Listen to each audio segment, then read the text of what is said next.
Hello everyone. I know it's been a while since I've done a good old-fashioned thin the tip video, but I have promised myself to be much more regular in posting this semester, and I have created space in my calendar to do that. So, yay.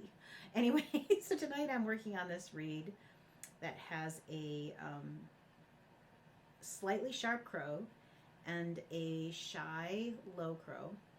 I wanted to crow it for you and then play it, and then I'm going to try to give it some more warmth and some more depth and figure out why it feels so out of balance, because it looks pretty good the way I scraped it. It's a beautiful piece of cane. So here's the crow.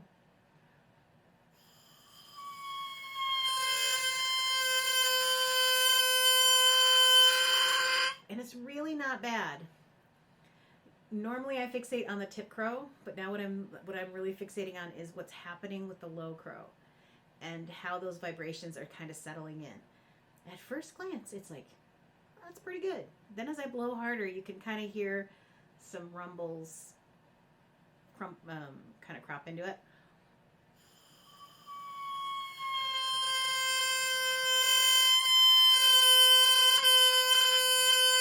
And it's just not stable.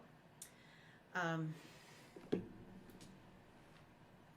I really am not fond of the sound right now.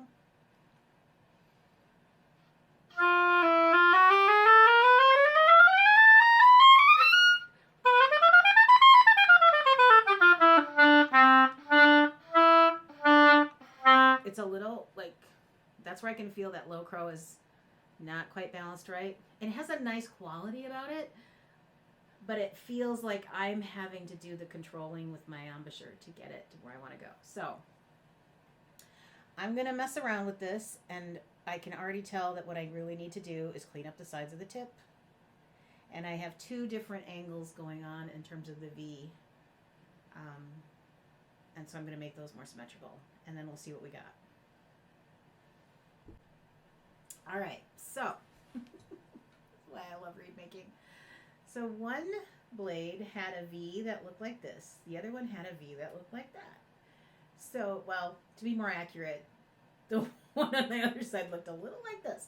So I brought that one down to make it symmetrical. Then I turned this one into more like that.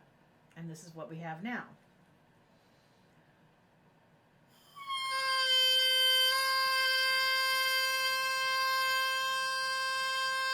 So, just adjusting and making sure that that V was more symmetrical really helped settle that low crow.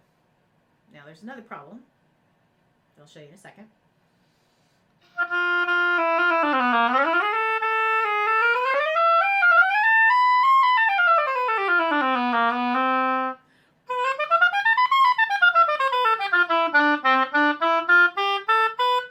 So when I'm slurring, everything sounds gorgeous.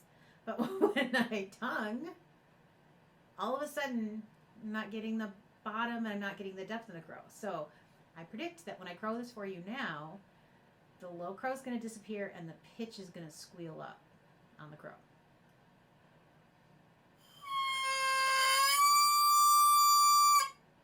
So what does that mean? That means that I don't have enough cane out of the heart, or something's going on now with the actual angle of the blend going into the heart. So that's the next thing I'm going to look at. All right, so I didn't really change the angle of the slope going into the tip, but I did scrape some more cane out of the heart of this particular piece of cane. This is a really, I mean, it's a beautiful piece of cane. I have not worked on cane like this in forever. But it's a really hard piece of cane, and I think it can. I thought it could take it, so that's what I did. I was like, "This is what the reed is telling me to do." So I scraped some more, just fully out of the heart, and now we have this.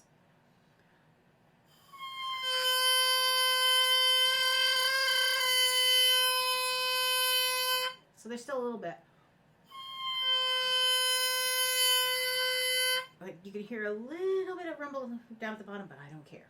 Little bit of rumble in the crow does not bother me, because usually that will go away after I've played on it for a little bit.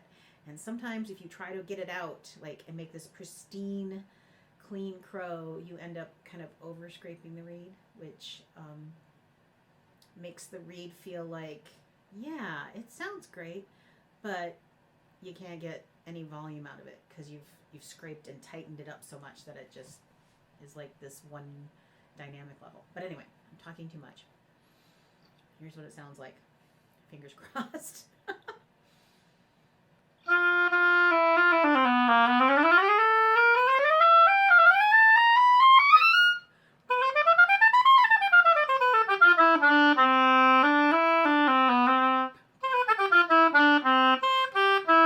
I still want, there's a little fuzziness in there. I'm not sure if that's me or the reed.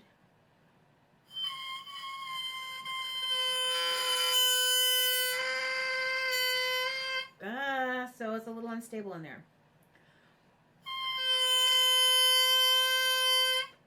So what I'm doing right now, you all can, I don't know if y'all can see what I'm doing. So I've taken a lidocaine out of the heart, and now the back feels a little bit too stiff. So I'm going to do that next and see if that doesn't settle everything down. So, she says with glee, I just went into the back, and I went into the lower part of the back because when I turned the reed like this so that I could look at it this way, you know how sometimes we check the V by looking at the reed backwards. I was looking at the back and realizing, wow, that looks really short. Even though when you look at it straight up and down, it's like, oh, that's a normal length. But what I'm seeing when I turn it, this angle towards me and I'm looking at it, is I can see where my scrape starts going from the back of the back up towards the heart. And that part where my scrape was starting was really thick. I shouldn't say really thick. It was thicker than it should have been.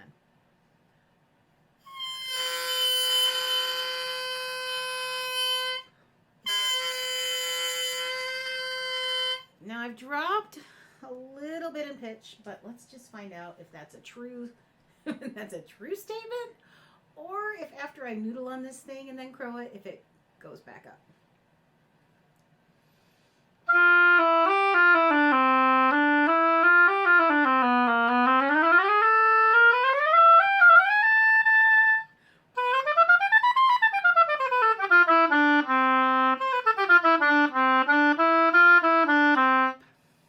Better. Still not 100% satisfied.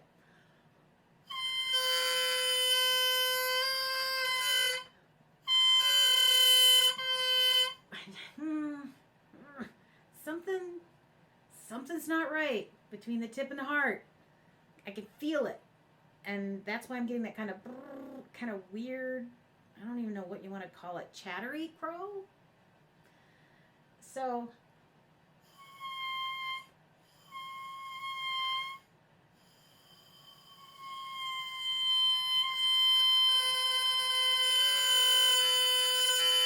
I really need to look at, again, that transition point in the blend area to see what's going on, because I think that's where I can feel and hear the trouble. So I should have probably listened closer to that sooner, because now who knows if what I'm going to do is going to totally mess this reed up. I could leave it alone too, right? Like, and let it sit for a day, but I'm stubborn.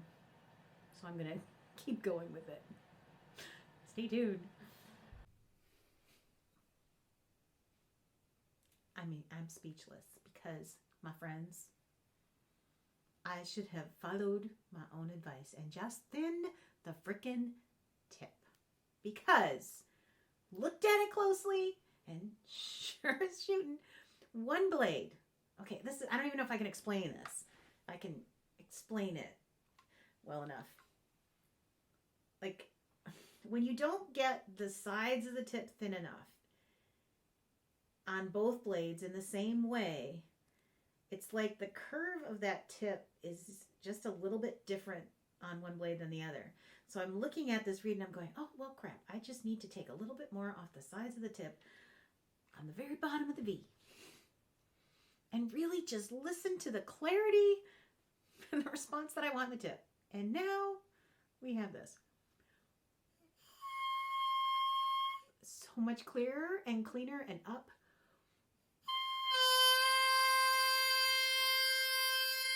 I mean, follow my own advice, why don't you?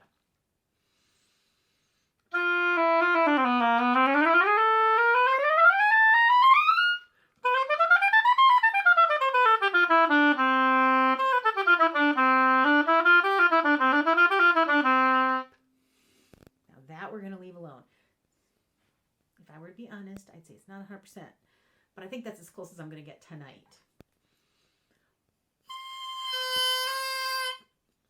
Hang on a second.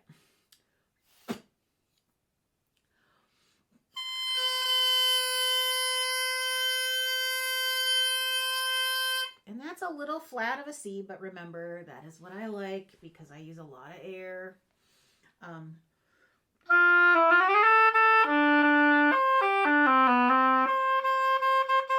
There's a little sizzle in there because I got that blade really thin.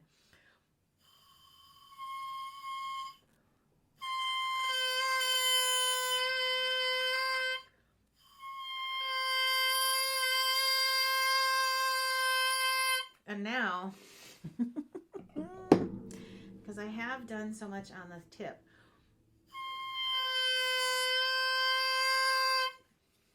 I'm going to, right now, live, while I'm on video, do a little bit more in that back of that V. Just a few swipes.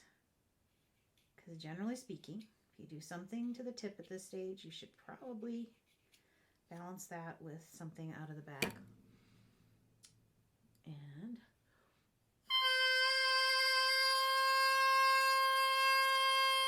now that lifted everything up. Yay! I love it when things work the way they're supposed to.